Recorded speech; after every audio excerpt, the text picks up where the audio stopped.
हरे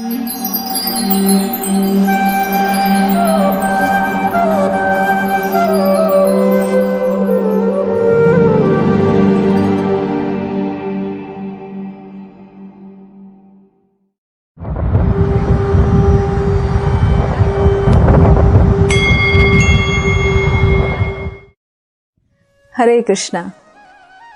भगवत गीता अध्ययन माला कार्यक्रम में आप सभी का हार्दिक स्वागत है। भगवत गीता केवल किसी एक धर्म समुदाय के लिए नहीं, अपितु समस्त मानव जाति को लाभान्वित करने वाला शास्त्र है।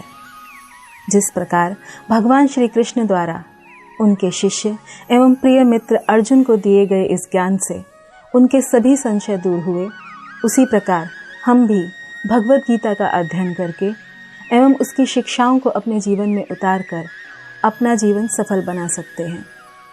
आइए श्रीमान दास गदाधर प्रभु जी के साथ अध्ययन करें भगवत गीता का। हमारे प्रवक्ता श्रीमान दास गदाधर प्रभु जी ने पुणे विश्वविद्यालय के सिंघर कॉलेज से सन 2005 में कंप्यूटर इंजीनियरिंग में स्नातक की डिग्री प्राप्त की एवं जानी मानी सॉफ्टवेयर कंपनीज जैसे ऑरेकल व टाइटन टेक्नोलॉजीज में भी वे कार्य कर चुके हैं। वर्तमान में प्रभु जी भारतवर्ष के अनेक बड़े राज्यों में भगवत गीता का प्रचार कर रहे हैं एवं युवाओं हेतु सेमिनार भी लेते हैं। तो आइए श्रवण करते हैं भगवत गीता अध्ययन माला श्रीमान दास गदाधर प्रभु जी के श्रीमुख से। धन्यवाद। हरे कृष्ण। हरे कृष्ण। ओम अज्ञानतिमिरन्धस्य ज्ञानाञ्जनशलाकया चक्षुरुन्मिलितं येन तस्मै श्रीगुरवे नमः। नमो ओं विष्णुपादाय कृष्णप्रेष्ठाय भूतले श्रीमते भक्तिवेदान्त स्वामिनिति नामिने। नमस्ते सरस्वते देवे गौरवाणी प्रचारिणे निर्विशेष शून्यवादी पाश्चात्यदेशतारिणे। जय श्री कृष्ण चैतन्य प्रभु नित्यानंद श्री अद्वैत गदाधर श्रीवासादि गौर भक्त वृंद। हरे कृष्णा कृष्णा कृष्णा हरे हरे, हरे राम राम राम हरे हरे। हरे कृष्णा। आप सबका स्वागत है। आज से हम लोग चालू कर रहे हैं भगवत गीता का अध्ययन माला। ये जो श्रृंखला है, संपूर्ण भगवत गीता है, 18 अध्याय हैं। इनका हम सब धीरे धीरे एक एक श्लोक करके इसको समझने का प्रयास करेंगे। आज भारतवर्ष में जो ज्ञान है वो धीरे धीरे लुप्त होते जा रही है। हम लोग बहुत कुछ ऐसे चीज़ें पढ़ रहे हैं और समझ रहे हैं जो हमारे जीवन में हमको सत्य से कहीं दूर लेके जा रहा है। तो इसके ऊपर सोच के हमने ये सोचा कि क्यों ना जो भगवान का अनमोल ज्ञान है, जो आज सारा संसार जानना चाहता है, वो हम इस माध्यम से आप सब की तरफ पहुंचाने का प्रयास करें। तो आइए 18 अध्याय का हम लोग जो है, पूरा भगवत गीता का 18 अध्याय हैं, इनका सार जानने का प्रयास करेंगे कि क्या है ये 18 अध्याय। कि जो आइंस्टाइन जैसे साइंटिस्ट से लेके मध्वाचार्य, शंकराचार्य, रामानुजाचार्य से विद्वान गण भी इसको जान के अपने जीवन को उद्धार करना चाहते थे। तो इसका जो मूल प्रत है वो हमारे स्वामी प्रभुपाद जी का जो तात्पर्य लिखा जाता है, ऐसी भक्तिवेदांत स्वामी प्रभुपाद जी के तात्पर्यों से जो भगवद गीता यथारूप के नाम से कहलाया जाता है, इस ग्रंथ के माध्यम से हम लोग समझने का प्रयास करेंगे। तो ये जो भगवद गीता है, इसको शंकराचार्य ने गीतोपनिषद भी कहा है। इसका कारण यह है कि उपनिषद उसे कहा जाता है जहां उपनिषद मतलब शिष्य जो है वो गुरु के चरणों में अपने आप को समर्पित करके ज्ञान को अर्जित करने का जो है प्रयत्न करता है, उनको सेवा करता है, उनसे ज्ञान, उनसे प्रश्न पूछता है, उनसे जवाब लेता है और उसको अपने जीवन में आत्मसात करता है। उस वाणी को, जो संभाषण होता है, उसे उपनिषद कहा गया है। यहां भी वही परिस्थिति है कि अर्जुन जैसा विद्वान जो एक गुरुकुल में सीख चुका है, जो ज्ञान को अर्जित कर चुका है, परंतु युद्ध का समय आया या संकट का समय आया या अपने मोह का विनाश होते देख उसे भी बहुत सारे प्रश्न आए, तो उन्होंने भी भगवान श्री कृष्ण का शरणागति स्वीकार करके उनके चरणों में अपने आप को समर्पित करते हुए अनेक प्रश्न पूछे और उन प्रश्नों के माध्यम से उन्होंने हम सबको ये ज्ञान भी प्रदान किया। तो भगवान कृष्ण ने जवाब दिए। तो इस संभाषण को भी उपनिषद कहा गया है। वैसे तो ये महाभारत के भीष्म पर्व में अध्याय 25 से 42 के श्रृंखला में आता है, परंतु इसको उस महाभारत का भाग मानते हुए भी इसको उपनिषद भी माना गया है। इसलिए शंकराचार्य, श्रीपाद शंकराचार्य इसको गीतोपनिषद भी कहते हैं। और इस उपनिषद में, उपनिषद का काम होता है कि भगवान के बारे में, इस प्रकृति के बारे में, कर्म के बारे में, काल के बारे में, जीव के बारे में सब बताना, एक साथ बताना, ये उपनिषद का कार्य होता है। जैसे ईश उपनिषद होता है, जहां ईश मतलब भगवान के बारे में बताया गया है। जैसे ओम पूर्णमदः पूर्णमिदं पूर्णात् पूर्णमुदच्यते पूर्णस्य पूर्णमादाय पूर्णमेवावशिष्यते। तो ईशोपनिषद चालू ही होता है इससे कि कैसे भगवान पूर्ण है। तो वो उपनिषद जो केवल भगवान के बारे में बोले उसे ईशोपनिषद कहा जाता है।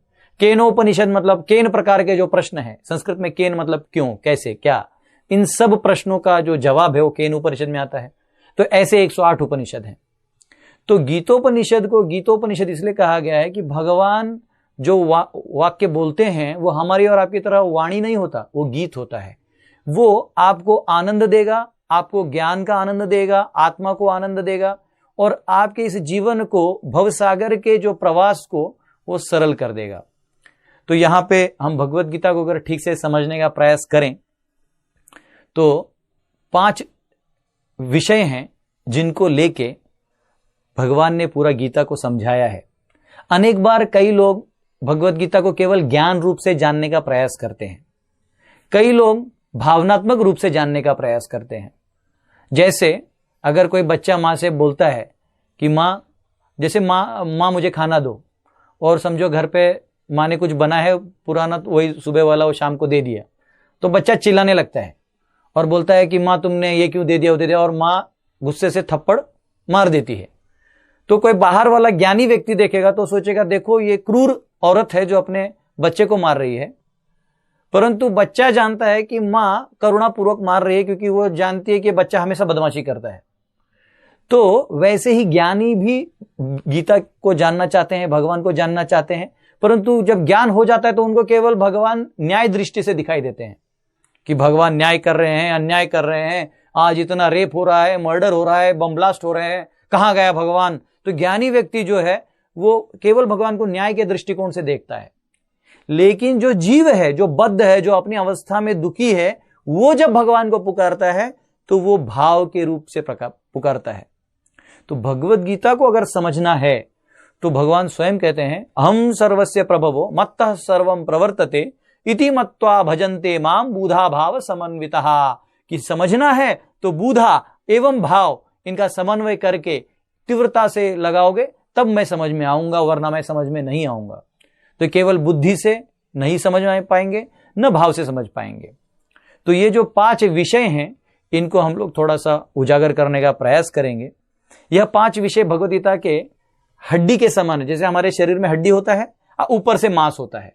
अगर हड्डी ना हो तो मांस से केवल शरीर जो है वो झूलने लगेगा। तो वे ये जो ढांचा है, सिद्धांत का जो ढांचा है, वो भगवान ने भगवद गीता में दिया है। और उसके ऊपर का जो मांस है वो ये पुराण, महाभारत, रामायण ये हैं, जिसमें कैसे भक्तों ने भक्ति किया, कैसे इन्हीं चीज को उन्होंने अपने जीवन में लाया। तो वैसे ही इसको, इस उपनिषद से हम ये 5 सिद्धांत अगर समझ जाएं और बहुत अच्छे से अगर हम लोग, जैसे अभी रोज नित्य क्रम हम लोग एक एक श्लोक पढ़ेंगे, उससे बहुत ही फायदा होगा। क्योंकि हर श्लोक को अच्छे से समझ के भगवान पहले क्या बोल रहे थे, आज क्या बोल रहे हैं, अभी इस श्लोक में क्या समझा रहे हैं, ये समझ के जो अर्जुन को समझा अंत में, वही हम सबको भी समझ जाए तो हमारा भी जीवन उद्धार हो जाएगा। तो यह 5 विषय ऐसे हैं। पहला विषय है ईश्वर, दूसरा विषय है जीव, तीसरा विषय है प्रकृति, चौथा विषय है काल और 5वां विषय है कर्म।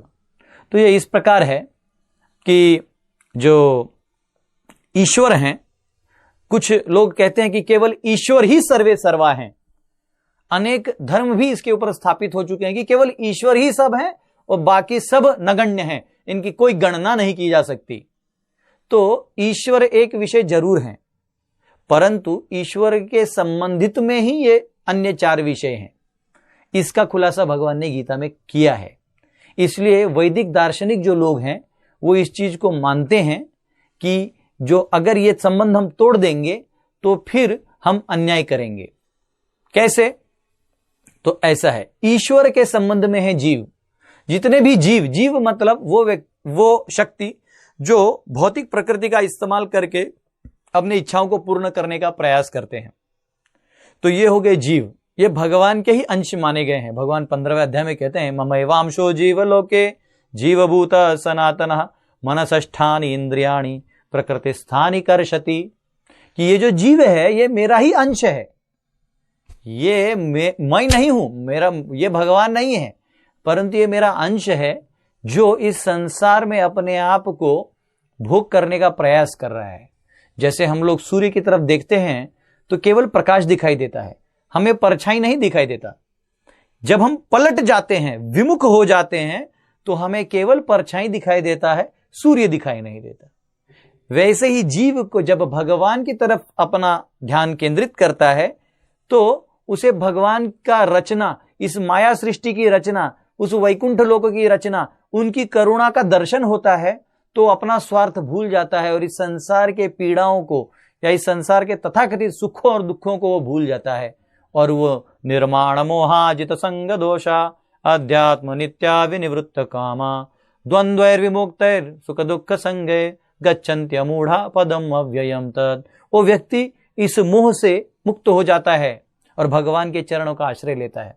लेकिन जब व्यक्ति पलट जाता है, भगवान से विमुख हो जाता है, तो उसे एक सबसे बड़े समस्या का जो है सामना करना होता है, वो है भ्रम या माया। माया इंग्लिश में कहते हैं दैट विच इज नॉट, जो नहीं उसको सच समझना माया कहा गया है। तो इस संसार में जो भी दिखता है वो है तो सही, परंतु वो क्षणिक है, थोड़े देर के लिए वो उतना रूप लेती है। जैसे हम लोग हमारे बच्चे होते हैं या पति पत्नी होते हैं, माता पिता होते हैं, तो हम लोग सोचते हैं वाह यही हमेशा के लिए रहेंगे, परंतु काल के समय में ये खंडित होते होते होते जब बच्चा बड़ा होता है तब तक उसके पिताजी गुजर जाते हैं, जब उसे बच्चे होते हैं, उस बच्चों को जब शादी होता है तब तक उसका गुजरने का समय आ गया होता है। तो ये संसार का नियम है परिवर्तन, ये काल के प्रभाव से होता है। तो जीव अब जब भगवान से विमुख हो जाए तो बद्ध कहलाता है, अब भगवान के सन्मुख हो तो मुक्त कहलाता है। तो मुक्त, जीवन मुक्त स उच्यते, लेकिन अगर वो नहीं है तो बद्ध हो जाएगा। तो दूसरा विषय है जीव। ईश्वर का सब पे नियंत्रण है, तो कोई कह सकता है अगर भगवान का सब पे नियंत्रण है तो क्यों भगवान उसे अपनी इच्छा से क्यों नहीं काम करवाते? यही भगवान की महिमा है कि भगवान किसी को भी जोर जबरदस्ती नहीं करते। वो एक अलग प्रेम है जो भगवान दिखाते हैं। ठीक है, तुम स्वतंत्र रहना चाहते हो तो रहो। जैसे कोई लड़का लड़की को जाके बोले आई लव यू, और लड़की स्वाभाविक रूप से प्रेम करती है तो वो भी बोलेगी आई लव यू। लेकिन अगर वो जबरदस्ती फूल देगा, बोले आई लव यू, नहीं बोलते तो आई लव यू बोलो, और वो जबरदस्ती आई लव यू बोल भी दे तो उस आई लव यू में कीमत ही नहीं होगा, कोई तथ्य नहीं होगा, कोई सत्य नहीं होगा। तो वैसे भगवान चाहे तो इस संसार के जीवों को इतना पीटेंगे, इतना तकलीफ देंगे कि हाय हाय करके सब भगवान के पास जाएंगे। लेकिन ईश्वर वैसे इस जीव के साथ नहीं करते, क्योंकि वो अपने पुत्र समान मानते हैं, उसको उतनी स्वतंत्रता देते हैं कि जब वो खुद आए तो ठीक है, वरना वो इस संसार के खेल रहे हैं वैसे खेलने दो। तो जैसे हमने समझा, ये परछाई छाया शक्ति मानी गई है। ये प्रकृति जो है ये केवल ऐसे ऐसे रूप बनाती है जो आपकी इच्छा के अनुकूल और विपरीत आपको शुद्धिकरण के लिए काम करती है। अब तीसरा विषय है प्रकृति। प्रकृति मतलब ये प्रकृति जो है वो भगवान की पत्नी माना जा सकती है, उनकी अंतरंगा या बहिरंगा शक्ति मानी गई है। ये बहिरंगा शक्ति जो है वो केवल जीव को सुधारने हेतु बनाया गया है। जैसे हम लोग जेल में होते हैं, हमारे पूरे राष्ट्र में जो सम्मानीय लोग हैं वो बाहर घूमते हैं, और जो चोर डकैत मर्डर रेपिस्ट होते हैं इनको जेल में डाल दिया जाता है, अलग अलग कारागृहों में। क्यों? क्योंकि वो बाहर रहने के उचित उनका व्यवहार नहीं है, इसलिए उनको अंदर रखा जाता है। वैसे ही जो जीव भगवान के साथ अच्छा संबंध और वहां के धाम में अपना अच्छा संबंध नहीं रखते और उनको शुद्धि, उनके चेतना में जो है अशुद्धि आ चुकी है, तो उनको सुधारने हेतु उनको इसे भव सागर में आना पड़ता है। और इसलिए प्रकृति का बहुत बड़ा जेल की तरह इसको दुर्ग माना गया है, दुर्ग। इसलिए इनकी अधिष्ठात्री भी दुर्गा देवी हैं। जैसे माँ होती है, बच्चा पढ़ता है तो माँ गाजर हलवा बना के देती है, अब बच्चा नहीं पढ़ता है तो झाड़ू से मारती है। तो वैसे ही अगर कोई माता सीता या राधा एवं लक्ष्मी जी के साथ अपना एक दास्य भाव बना के रखे तो माता आशीर्वाद देती है, और अगर कोई विमुख हो कि इस संसार से अपना ही स्वार्थ और भोग सोचे तो वहीं वो दुर्गा देवी बन के त्रिशूल लेके उसको सुधारने आ जाती है। तो यहाँ पे प्रकृति का बहुत ही अहम रोल है, अहम भूमिका है, जो जीव के लिए, बद्ध जीवों के लिए बहुत उचित है। अब यह प्रकृति सीधा काम नहीं करती, यह प्रकृति जीव के क्रियाकलापों के हिसाब से उसके साथ आदान प्रदान करती है। इसके लिए उनके पास दो महत्वपूर्ण शक्तियां हैं, एक है काल, एक है कर्म। ये 4 और ये 5। तो काल जो है इसका प्रभाव ऐसे है कि ये एक क्षण को एक युग बना सकता है और एक युग को एक क्षण बना के भी आपके सामने प्रकट कर सकता है। इसको आजकल बहुत सारे लोग टाइम ट्रैवल पे वीडियोस बना रहे हैं, बहुत सारे लोग टाइम के बारे में जानना चाहते हैं। उतना ही नहीं, एक बार आइंस्टाइन ने यही सोचा कि कोई इंडियन व्यक्ति मेरे टीम में ले लूं तो भगवत गीता के माध्यम से टाइम के बारे में हमको बता सके, लेकिन वो बेचारा जानता ही नहीं था। हाँ, वो बचपन से ABCD ही सीखा, तो भगवत गीता सीखा नहीं था। परंतु हम लोग भी धीरे धीरे जब 8वें अध्याय में जाएंगे तो काल के ऊपर पूरा विवरण होगा, तो आप लोग इसमें बने रहिएगा, क्योंकि 8वें अध्याय में हम लोग जो है विवरण रूप से हम लोग काल के बारे में समझेंगे। परंतु काल का प्रभाव ऐसा होता है, काल का मन से संबंध होता है। तो जैसे उदाहरण के लिए मैं आपको बता दूं, जैसे हम लोग क्लास में बैठते हैं और क्लास जब बोर होने लगता है, ऐसा लगता है कि अब बहुत हो गया, अब हमको नहीं सुनना है, तो वो स्कूल के बच्चे होते हैं, उनको एक घड़ी का एक एक कांटा एक एक घंटा लगता है। ऐसे एक मिनट भी ऊपर हुआ तो उनको लगता है 1 घंटा हो गया। अब वही उसके इच्छा के हिसाब से उसको गणित अच्छा लगता है और मैडम अभी गणित सिखा रही है तो उसको लगता है अरे घंटी कैसे बज गया, अभी तो 2 ही मिनट हुआ था, अभी 5 ही मिनट हुआ था, अभी तो मैंने 2 ही इक्वेशन सॉल्व किए थे। तो वही काल एक जगह उसको भारी लगने लगता है, एक जगह उसको हल्का लगने लगता है। तो ये काल भी कर्म के हिसाब से प्रभाव डालता है। जैसे जो वृक्ष होते हैं उनके लिए काल जो है वो बड़ा हो जाता है, आज जो मुक्त जीव होते जाते हैं उनके लिए काल का प्रभाव कम होते जाता है। ये मुक्ति की बात है। कर्म, फिर 5वां विषय आ गया कर्म। ये कर्म एक ऐसा विषय है जो भगवान स्वयं 3रे अध्याय में कहते हैं, गहना कर्मणो गति ही, कर्मणो ही अभी बोद्धव्यम, बोद्धव्यम च विकर्मणा, अकर्मणश्च बोद्धव्यम, गहना कर्मणो गति ही। कि हे अर्जुन, जो अच्छे कर्म करते हैं उन्हें अच्छा फल मिलता है, जो विकर्म करते हैं, बुरे कर्म करते हैं, उनको बुरा फल मिलता है, और जो अकर्म या भक्ति में कार्य करते हैं उनको उसका फल मिलता है। लेकिन ज्यादा सवाल जवाब मत करना, क्योंकि गहना कर्मणो गति, ये बहुत ही गहन विषय है। एक चीज छुओगे उसे 4 चीज निकलेंगे, उस चौथे से और 4 चीज निकलेंगे, ये बहुत ही गहन है। इसलिए बहुत सवाल होते हैं लोगों कर्म में, नहीं फिर ऐसे हुआ तो ऐसे क्यों हुआ, फिर यही हुआ तो वैसे ही क्यों हुआ, मुझे वो वैसे ही क्यों दिखाई दिया। तो इन सब का जवाब हम लोग 3रे अध्याय में जाने के बाद समझेंगे कि क्या अगर ये संसार भगवान के नियंत्रण में है तो जो भी पाप हो रहा है वो भगवान कर रहे हैं या हम कर रहे हैं। अगर हम कर रहे हैं तो भगवान हमें रोकते क्यों नहीं। अच्छा, अगर नहीं रोकते हैं तो फिर बाद में हमको दंडित क्यों करते हैं। ये अनेक सवाल बड़े बड़े विद्वानों को भी है। तो जो 3रे अध्याय में जब हम पहुंचेंगे तब इसका विवरण हम लोग सुनेंगे। 2रे अध्याय में भी बीच में हम लोग इसका विवरण सुनेंगे, क्योंकि 2रा अध्याय जो है यह आपको कर्म योग के बारे में भी एक जगह पे इसका ज्ञान बोध होता है। तो एक बार की कथा है, जो भगवत गीता है इसका अपना भी एक महात्म्य है।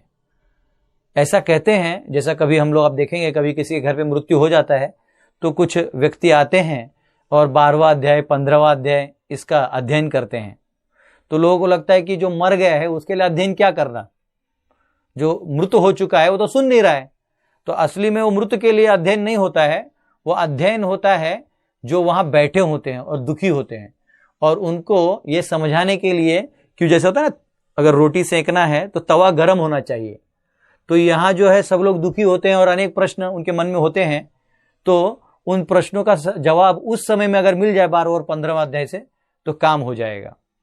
तो यह जो भगवत गीता है इसका भी अपना एक महात्म्य है। इसका केवल श्रवण करने मात्र से या इसका केवल अध्ययन करने मात्र से आदमी जो है परम सुख का प्राप्ति कर सकता है जो वो खोज रहा है। आज हर व्यक्ति कार्य कर रहा है सुख खोजने के लिए। वो सोच रहा है कि रोटी कपड़ा मकान हो जाए, उसके बाद थोड़ा बंगला हो जाए, गाड़ी हो जाए, ये हो जाए ताकि मैं सुखी हो जाऊं, लेकिन सुख का असली मार्ग वो जानता नहीं है। तो भगवत गीता में एक बार ऐसा है, पद्म पुराण की बात है, एक बार माता पार्वती को प्रश्न हुआ कि हे प्रभु शिवजी, आप बहुत प्रसन्न हैं, क्या आप मेरे कुछ सवालों का जवाब देंगे? शिवजी बोले क्यों नहीं, बोलिए। तो पार्वती ने पूछा ये जो भगवत गीता है, जो भगवान ने कहा है, तो क्या ये भगवत गीता ऐसा क्या है कि इसको इतना मतलब सब पढ़ते हैं और इसको इतना जानना चाहते हैं? ना इसमें कोई कहानी है ना कुछ है, तो क्यों लोग जानना चाहते हैं? तो तब भगवान शिवजी बोले माता पार्वती को कि अब ध्यान से सुनो और सोना नहीं, क्योंकि जब हम कथा सुनते हैं तो हम लोग सो जाते हैं। तो उन्होंने पार्वती को कहा कि आप सोना नहीं, अब सुनो। एक बार भगवान विष्णु शैया पे लेटे हुए थे और माता लक्ष्मी उनके चरणों को मसाज कर रही थी। तब भगवान विष्णु भी स्मित हास्य दे रहे थे। तो माता लक्ष्मी ने भी पूछा कि प्रभु आप क्या स्मरण करके आप आनंद ले रहे हैं, कोई कृपया करके मुझे भी बताएं। तो भगवान विष्णु बोले सुनो, मैं एक भक्त की कथा बता रहा हूं जो अभी अभी वैकुंठ पधारा है। बोले बताइए, कृपा करके बताइए। तो बोले ऐसा है, एक बालक था, ब्राह्मण था, ब्राह्मण कुल में जन्म तो हुआ था, परंतु इतना पापी था कि वो जाके साधुओं को तकलीफ देना, उनके मठ में तकलीफ देना, लोगों को अत्याचार करना, इसमें ही वो आनंद लेने लगा। तो केवल नाम के लिए ब्राह्मण रह गया। तो एक दिन वो जो है पत्ता इकट्ठा करने गया आश्रम के पास, और वो सोच रहा था वहां आग लगाऊंगा और कुछ करूंगा। उतने में एक सांप आके उसे डस लिया, उसका मृत्यु हो गया। जब उसका मृत्यु हो गया तो उसको पता चला कि अब उसको यमराज के पास लेके लाया गया। अब ये यमराज और ये कहाँ होते हैं, एंजल ऑफ डेथ, इनका हम लोग दूसरे अध्याय में विवरण करेंगे। तो उन्होंने देखा कि ये तो मृत्यु हो गया, इसको यमराज के पास लाया गया। तो यमराज के पास जब लाया गया तो यमराज बोले इसे बैल का एक जन्म दे दो, उसमें इसके सारे पाप जो है धुल जाएंगे। तो उसे बैल का जन्म मिला। जो मालिक ऐसा मिला उस बैल को कि वो पानी नहीं पिलाता था, केवल मार मार के उसे उसके मुंह से फेम आता था। तो ऐसा करते करते वो चक्कर आके बैल वहीं गिर गया और वहीं मृत्यु को प्राप्त हो गया। तो जब मृत्यु को प्राप्त हुआ तो गांव के लोग इकट्ठा हुए, अरे देखो तो देखो, बैल को इतना परेशान कर दिया, देखो देखो, सब गांव वाले आ गए। तो गांव वाले आ गए तो सबने सोचा कि होता है, तभी एक प्रथा होती थी कि आपने कुछ पुण्य किया तो आप दूसरे को दे सकते हैं, वो वाक प्रदान कर सकते हैं। तो उन्होंने उस बैल को बोला कि जाओ, ब्राह्मणों ने बोला कि मैं तुम्हें ये दान देता हूं, किसी ने बोला ये। लास्ट में एक वेश्या आई और उस वेश्या ने बोला कि उसने भी कुछ प्रदान किया और चली गई। अब इस बैल को लेके, बैल मतलब यही जो आत्मा था जो बैलधारी था, बैल का शरीर धारण किया था, उसको लेके गया यमराज के पास। लेके गए तो अब यमराज बोले ना, अब जो है इसे मुक्ति हो गई, इसका आखिरी जन्म होगा और ये भगवान विष्णु का भक्त बन जाएगा और ये वैकुंठ जाएगा, तो इसे ब्राह्मण का शरीर दे दो ताकि ये भक्ति कर सके और अच्छे घर में जन्म दे दो। तो यमदूत बोले नहीं, इसका तो बहुत सारा पाप बचा है। बोले ना, अब इसका कोई पाप नहीं बचा है, क्योंकि उस वेश्या ने जो इसको दिया है उससे ये मुक्त हो चुका है।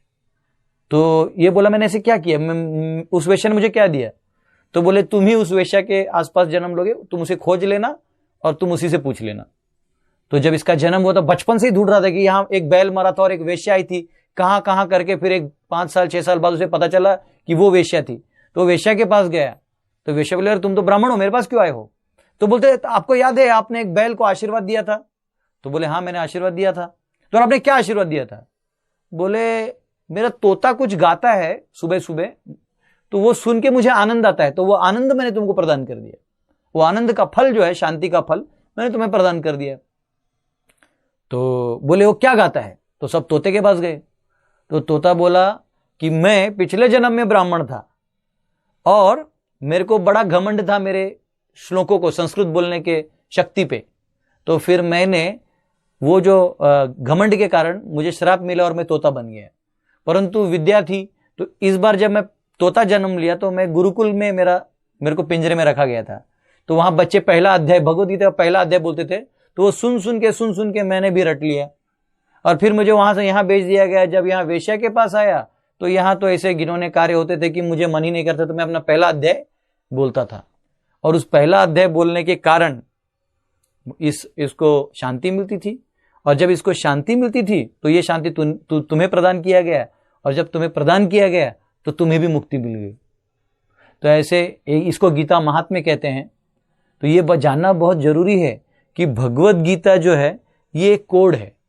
ये कोड जिसको समझ में आ गया वो सारे संसार के सारे क्रियाकलापों को वो डिकोड कर सकता है, वो उनको ठीक ठीक तरह से समझ सकता है। जैसे कोई मोबाइल खरीदता है तो पहले नहीं समझता उसको कैसे इस्तेमाल करना, धीरे धीरे वो फेसबुक व्हाट्सएप सब यूज करने लगता है। वैसे भगवत गीता से जितना नजदीकी बनाएंगे उतना हम और अच्छे से जान पाएंगे।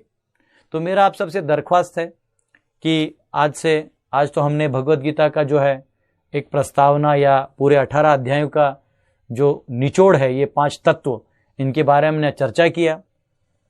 तो अब आगे से हम लोग पहले अध्याय का पहले श्लोक से चालू करेंगे और जो अंतिम अध्याय है उसके अंतिम श्लोक तक हम लोग पहुंचेंगे।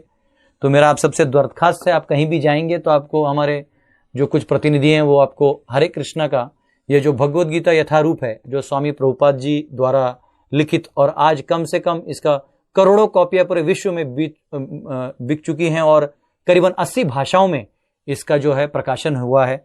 और अनेक देशों में इसे यूएस में भी इसे अपने कोर्स मटेरियल के रूप में रखा जाता है, पढ़ाया जाता है बच्चों को। दुर्भाग्यवश भारत भूमि में इसका प्रचार प्रसार उतना नहीं है जितना होना चाहिए। तो ये मेरा आप सबसे अनुरोध है कि आप सब इस कार्यक्रम में बने रहें और धीरे धीरे हम लोग और इस अध्ययन को आगे बढ़ाएंगे। धन्यवाद। हरे कृष्णा।